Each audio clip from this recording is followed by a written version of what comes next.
ito yung mga na-produce natin na egg drop. So mostly ito yung mga first egg drop, kaya pullets pa ang tawag dito. So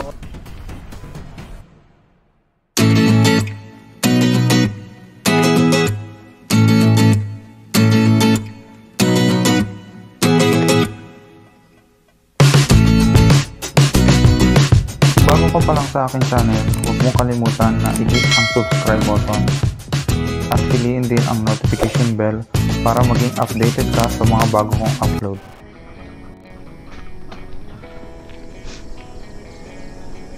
So guys, panibagong araw ulit tayo. Pupunta tayo sa ating poultry, sa RTL poultry natin. So ngayon around 6:15 AM in the morning. So on the way ako doon.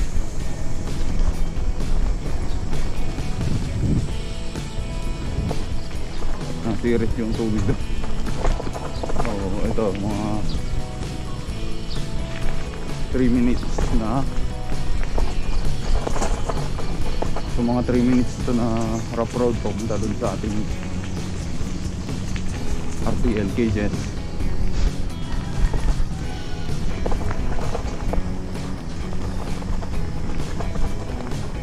So dadaan na naman tayo doon sa may aso. Titingnan natin kung makakabulin tayo. Sana wag.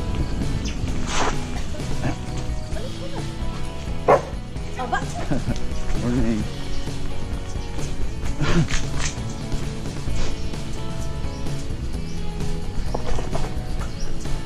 So buti hindi tayo nabol.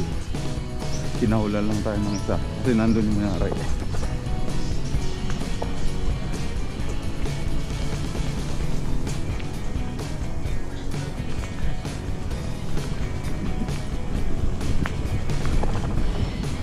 So malapit na tayo sa jungle. Makapasok na tayo ngayon doon.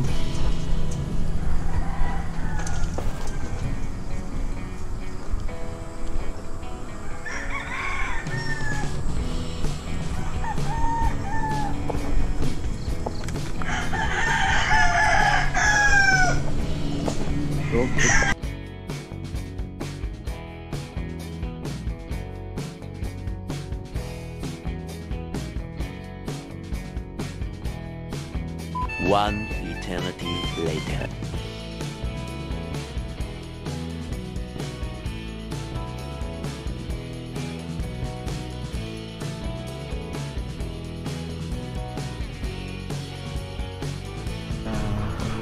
So as of now 10:30 AM. So ito yung mga na-produce natin na egg drop. So mostly ito yung mga first egg drop, kaya pullets pa ang tawag dito.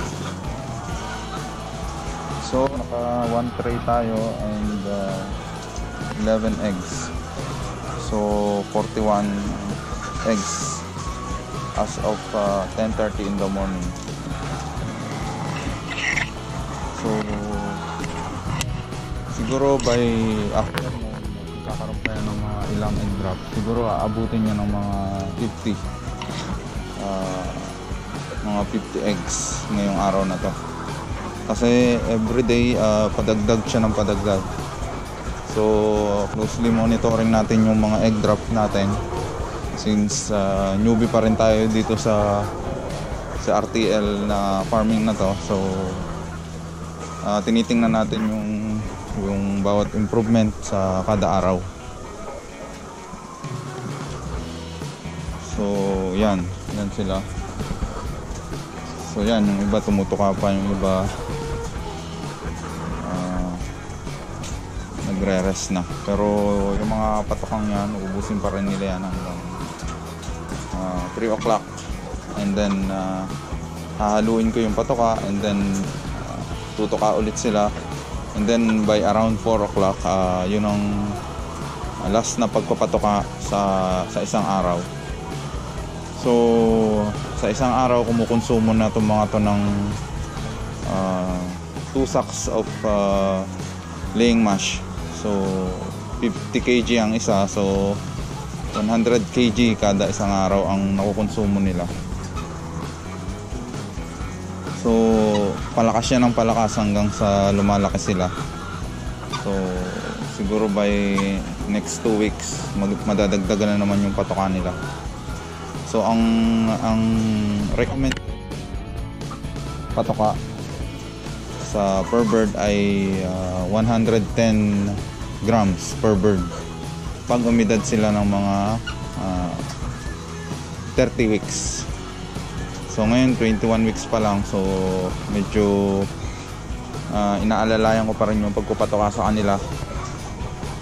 Kasi ang mostly tinutukan nila yung mais, yung parang yung kasama nila na parang kasama ng patoka na parang gabok-gabok na ingredients din ng patoka. Hindi nila masyadong tinutukayan, pero pag hinalo mo tutukain din nila. So kailangan talaga haluin mo yung patoka para makonsume din nila yan, kasi may mga vitamins din dyan na kailangan nila sa pangingitlog.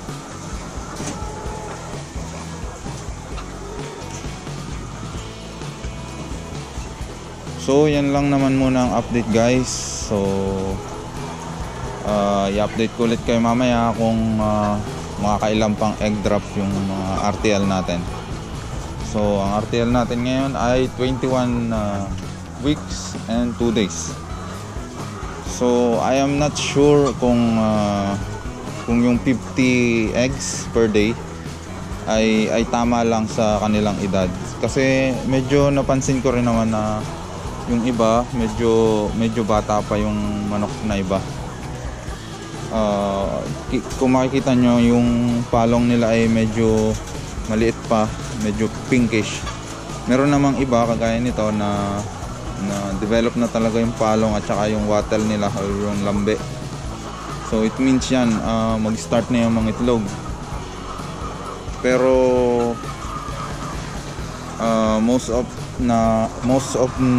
most ng mga manok natin dito ay nagde-develop pa rin yung kanilang mga palong. So it means hindi pa rin siya mangingitlog. So bigyan pa natin ng mga ilang weeks, mga 1 or 2 weeks, and I hope